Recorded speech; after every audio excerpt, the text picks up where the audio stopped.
अस्सलाम वालेकुम, कैसे हैं आप सब? Welcome back to my channel. Pakistan versus Bangladesh के माबेन जो टेस्ट मैच पिंडी में खेला जाना है, उस हवाले से हमने बात की ही थी कि भई मुझे लगता है कि यहाँ पे आपको पेसर फ्रेंडली कंडीशन मिलेंगी।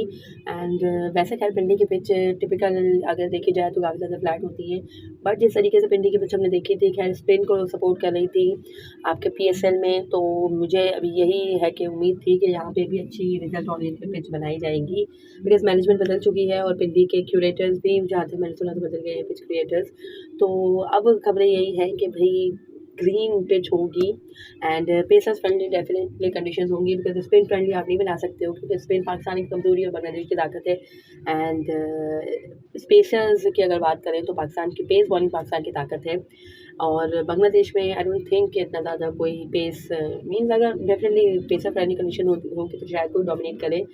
बट पाकिस्तान की तो अगर देखा जाए तो स्ट्रेंथ पेस बॉलिंग है, दैट्स व्हाई पाकिस्तान ने पेसी कंडीशंस बनाई हैं या पेसी पिचेस बनाई हैं। तो लेट्स सी कि अच्छी परफॉर्मेंस आए पाकिस्तान की पेसर्स की तरफ से भी। इसके अलावा टिकट के हवाले से भी बात कर रहे थे कि भाई जो पिंडी टेस्ट की जो टिकट प्राइस है वो काफ़ी ज़्यादा लो रखी गई है, बिकॉज ऑफ मीन्स इतना ज़्यादा क्राउड नहीं आता है, वर्किंग डे भी डेफिनेटली होंगे बीच में, दैट्स व्हाई बिकॉज खैर पिंडी में तो इतना ज़्यादा लोग मायूस नहीं करते, पिंडी में काफ़ी अच्छा क्राउड आता है ऑल द टाइम।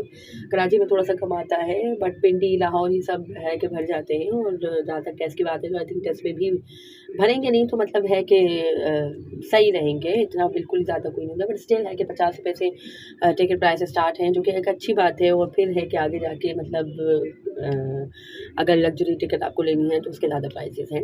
एंड इसके अलावा कराची टेस्ट जो होगा, क्योंकि कराची में नेशनल स्टेडियम कराची में सेकंड टेस्ट होना है, और चैम्पियंस ट्रॉफी की तैयारियों के लिए कराची में जो तामीराती काम है स्टेडियम में वो स्टार्ट हो गया है, आज से स्टार्ट हो गया है। तो जब तक स्टार्ट कंटिन्यू रहेगा तो फिर स्पेक्टेटर्स को आने की इजाज़त नहीं होगी, मतलब मैच खेला जाएगा बट स्पेक्टेटर्स को आने की इजाज़त नहीं होगी। और जो टिकट सेल हो चुकी है ऑनलाइन, उनको तमाम जो भी जिन्होंने खरीदी हैं वो रिफ़ंड कर दी जाएंगी। तो आई थिंक कुछ अगर सेटिंग कर लेते तो ज़्यादा बेहतर होता, कुछ एक हिस्सा रख लेते स्पेक्टेटर्स के लिए तो ज़्यादा बेहतर होता। वैसे खैर कराची में कोई इतना ज़्यादा नहीं है कि क्राउड इतना आता, T20 हो तो अभी भी आ जाते हैं, बट है कि टेस्ट में तो बहुत कम ही होता है, तो थोड़ा-सा हिस्सा भी अगर रख लेते तो आई थिंक अच्छा हो जाता। बट चलो खैर है, ये रेनोवेशन भी ज़रूरी है, या दूसरे आप कह किसी में रख देते, जहाँ तक मुझे मालूम है पिंडी, मतलब पिंडी में ही आप दूसरा रख लेते, ये भी सही रहता। पिंडी का क्राउड भी काफ़ी ज़्यादा है कि अच्छा आता है, बट क्या ही किया जाए। खैर इसके अलावा आपके जो मोहसिन नकवी साहब हैं, जो स्टेडियम के अपग्रेडेशन का काम कंटिन्यू है, तो उन्होंने विज़िट भी किया था जो भी बीडीपी पैटर्न टाइप कुछ कंपनी है, जो कि one of the leading global stadium company है। तो वहाँ पे वो गए थे, और कराची, पिंडी और जो आपका लाहौर के गद्दाफ़ी स्टेडियम, ये जो 3 स्टेडियम्स हैं, इसके जो भी है कि प्लान्स थे, जो भी इसके स्केचेज़ या ड्राइंग्स वगैरह जो भी थे, वो वहाँ पे पेश किए गए हैं एंड वो अप्रूव कर दिए गए हैं। एंड काम भी तीनों स्टेडियम्स में स्टार्ट हो चुका है। तो जो है कि नेशनल जो आप इंटरनेशनल लेवल पे एक रूम हो चुके हैं, या ये है कि रेनोवेट हो जाएंगे till the champions trophy. And इंशाल्लाह जो बताया जा रहा है, जो मॉडल दिखाया जा रहा है, वो तो बहुत अच्छा है। सो लेट्स सी, इंशाल्लाह अच्छी एक है कि बन के सामने आए पाकिस्तान के, बिकॉज़ एक अरसा दराज हो गया, मैंने तो अपने बचपन से लेके अभी तक यही तमाम देखा है। गद्दाफ़ी स्टेडियम भी वैसा ही है, एनएसके भी वैसा ही है, और पिंडी स्टेडियम भी वैसा ही है। पिंडी में तो स्पेशली चेयर्स वगैरह भी नहीं थी, बट है कि अब सब कुछ काम हो रहा है, तो अच्छी बात है खैर। एंड इस दौर में काम हो रहा है, खैर हर किसी के दौर में बातें हुई थी, बट कोई ऐसा प्रेस्टीजियस आईसीसी इवेंट्स भी काफ़ी अरसे से पाकिस्तान में नहीं हुआ, और अब हो रहा है। So they are doing really well, and let's just hope कि अच्छी तरीके से तमाम अपग्रेडेशन का काम कंप्लीट हो जाए, एंड अच्छे तरीके से चैम्पियंस ट्रॉफी इंशाल्लाह पाकिस्तान में हो जाए।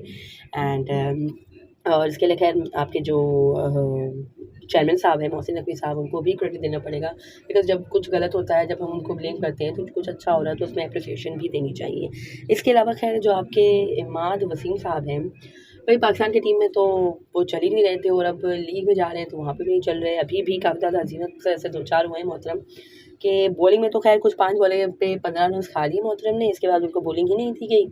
फिर जब बैटिंग की बारी आई तो 29 बॉल्स पे उन्होंने 29 रन ही स्कोर किए थे, और उनके कैप्टन ने उनको रिटायर्ड करवा लिया, यानी उनसे कहा गया कि भाई वापस आ जाओ, कोई दूसरा आके एक्सेलरेशन करेगा। तो कितनी ज़्यादा हज़ीमत की बात है, बट क्या ही किया जाए, पता नहीं मोहतरम से कुछ भी नहीं हो रहा है। हाँ, पीएसएल के फाइनल में जस्ट उन्होंने किया था, वरना पीएसएल के भी मतलब पीएसएल के 2 मैचेस में क्वालिफायर और फाइनल में उन्होंने अच्छी परफॉर्मेंस दी थी, बट फिर भी विद द बैट उन्होंने अच्छा एक्सेलरेशन नहीं किया था।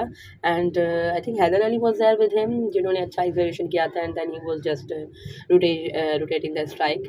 बट मेन पॉइंट यही है कि he is so much struggling and he was the main culprit of Pakistan defeat against India, because वहाँ पे भी मोहतरम यही करे थे. तो क्या वहाँ पे ऐसा कुछ नहीं दिमाग चलाया जा सकता था कि भाई तुम वापस आ जाओ तो हम किसी और को भेज दें. भाई हमारे बॉलर ये नसीम ने इतनी अच्छी बैटिंग कर ली थी और तुम नसीम को ही भेज देते तो वहाँ पे ऐसा कुछ कर लेते. लेकिन अब क्या ही किया जाए, हमारे यहाँ तो ऐसी कोई होता नहीं है. चाहे जितने भी गोले बुला लें, जितने ही भारी भरकम डॉलर्स में हम उनको पे कर दें, बट ऐसा कोई दिमाग नहीं चलाएगा. खैर लीग क्रिकेट में ऐसा दिमाग चल गया, उनके कैप्टन ने उनको वापस बुला लिया कि भाई वापस आ जा, तो उससे कुछ हो नहीं रहा है, मैं दूसरे को भेजता हूँ, वो एग्जीक्यूट करेगा. बट स्टिल आई थिंक उनकी टीम नहीं जीत सकी, शायद कुछ मैच वगैरह टाई हो गया है.